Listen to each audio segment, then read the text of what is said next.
Welcome to The Explainer. Sometimes the biggest opportunities are the ones hiding in plain sight. And today, we're digging into a massive one, a partnership connecting two really dynamic economies across the globe, Brazil and Bangladesh. So let's just start with this question right here. If you're a Brazilian business, you might not have Bangladesh at the top of your list for growth markets. But what if I told you it's already a massive customer, to the tune of $3.7 billion? And yeah, that's not a hypothetical, it's a real number. But honestly, it's only half the story. Okay, so this chart, it lays it all out crystal clear. Look at this gap. It's huge. In the last fiscal year, Bangladesh brought in over $3.7 billion worth of stuff from Brazil. And what went the other way? Just under $200 million. I mean, on paper, that looks crazy lopsided, right? But here's the twist. What if we've been looking at this completely backwards?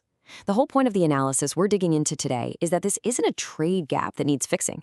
It's an opportunity platform. It's proof. The shipping lanes are there, the demand is real. So the real question isn't why is it so unbalanced? It's what can we build on top of this? So why is this a big deal right now? Well, it's because Bangladesh is in the middle of a huge economic shift.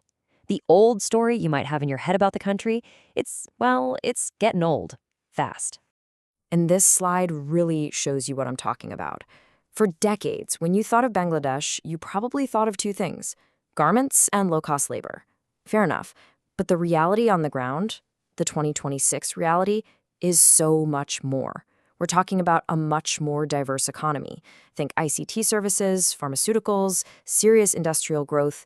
It's a whole new ballgame. And the numbers? They totally back this up. The economy is projected to bounce back with 4.7% real GDP growth in fiscal year 2026.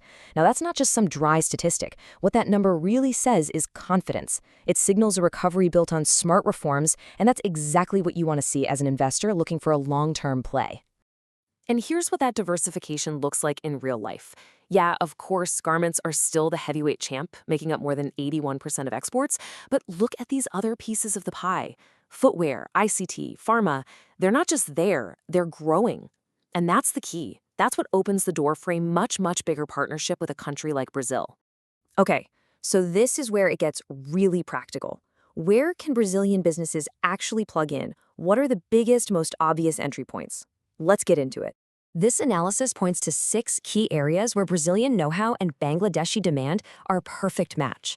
You've got agribusiness, of course, but also manufacturing, ICT, pharma, footwear, and even renewable energy. It's not a one-trick pony. This is a seriously broad opportunity. Let's just double-click on one of these for a second. Agribusiness. This is so much more than just, selling soybeans. The real money, the real opportunity, is in partnership.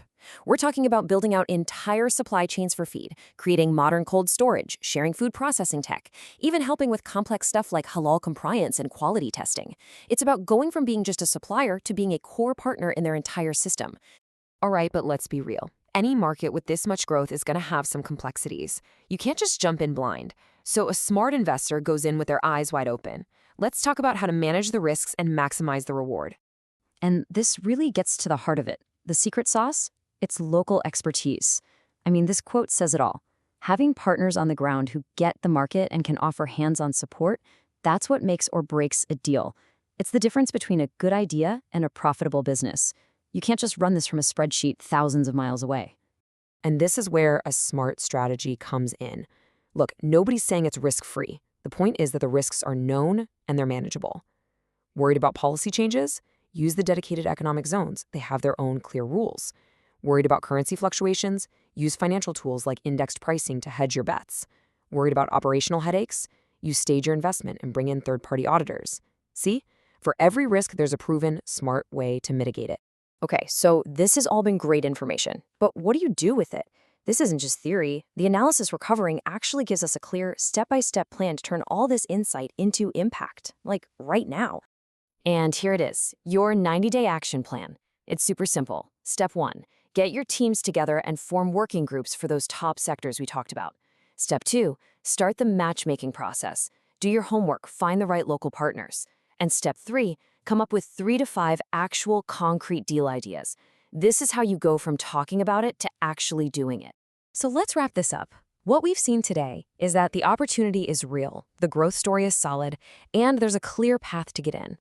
Bangladesh is putting out the welcome mat, looking for partners to help write its next chapter. Which really leaves just one big question for any Brazilian business out there. What's your plan?